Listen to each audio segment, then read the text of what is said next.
আসসালামু আলাইকুম। সবাই কেমন আছেন? আশা করি সকলে ভালো আছেন। আজকে আমরা এই ভিডিওতে জানতে পারবো কিভাবে আপনি আপনার আইডি কার্ডে পাসপোর্ট ডিটেইলস চেঞ্জ করবেন। সচরাচর এটার প্রয়োজন হয় না। তারপরেও আমরা যারা মেশিন রিডেবল পাসপোর্ট থেকে ই-পাসপোর্টে রি-ইস্যু করি অথবা পাসপোর্টে কোনো ভুল থাকলে সেটা সংশোধন করি। সেই ক্ষেত্রে নিয়ম একই। আজকের এই ভিডিওতে মূলত আমরা দেখাবো আপনি কিভাবে স্টেপ বাই স্টেপ নিজেই সরকারি যে গভর্নমেন্টের ফি আছে সেই ফি প্রদান করে আপনার খুব সহজেই এটা সংশোধন করে নিতে পারবেন বা পাসপোর্ট নাম্বার পরিবর্তন করে নিতে পারবেন। চলুন ভিডিওটি শুরু করা যাক। তো প্রথমে আমরা মাত্রাস অ্যাপটি অন করে নিব। অন হওয়ার পরে এখানে আপনারা দেখতে পাচ্ছেন আইডি এবং পাসওয়ার্ড দিয়ে লগ ইন করে নিচ্ছি। দেন এখানে সবগুলো সার্ভিস শো হচ্ছে। এখান থেকে আমরা ক্লিক করব রেসিডেন্সিতে। রেসিডেন্সিতে ক্লিক করার পর এখানে দেখতে পাচ্ছেন চেঞ্জ ডাটা অপশন আসছে, এখানে ক্লিক করব। তো এখানে ৩ নাম্বার যে অপশন সেটি হচ্ছে চেঞ্জ পাসপোর্ট। চেঞ্জ পাসপোর্ট বলতে পাসপোর্ট চেঞ্জ না, পাসপোর্টের ইনফরমেশনগুলো চেঞ্জ হবে।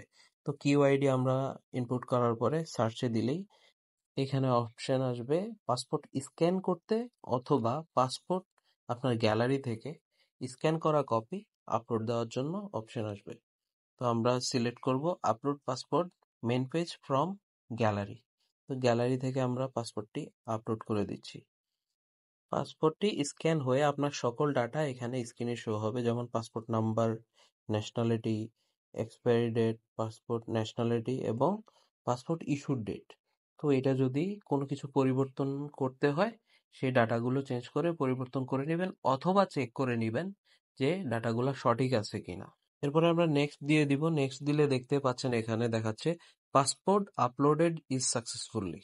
তো পাসপোর্টের যে ডাটাগুলো ছিল সেগুলো সাকসেসফুলি আপলোড হয়ে গিয়েছে। তো আবার নেক্সটে ক্লিক করব। এখানে দেখতে পাচ্ছেন upload visa holder personal picture.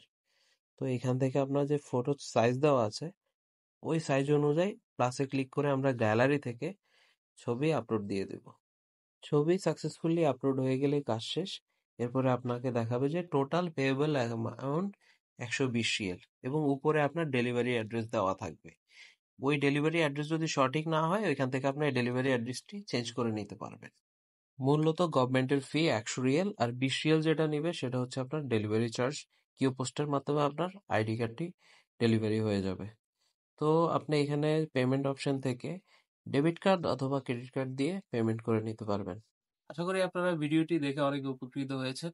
যদি আপনার কাছে ভিডিওটি তথ্যবহুল মনে হয় তাহলে শেয়ার করতে ভুলবেন না। কারণ আপনি শেয়ার করলেই অন্য কেউ যার এই ভিডিওটি দেখা খুবই প্রয়োজন সে দেখে নিজেই নিজের পাসপোর্টের ডিটেলস আইডি কার্ডে পরিবর্তন করতে পারবে। ধন্যবাদ, ভালো থাকবেন। দেখা হবে অন্য কোনো ভিডিওতে। আল্লাহ হাফেজ।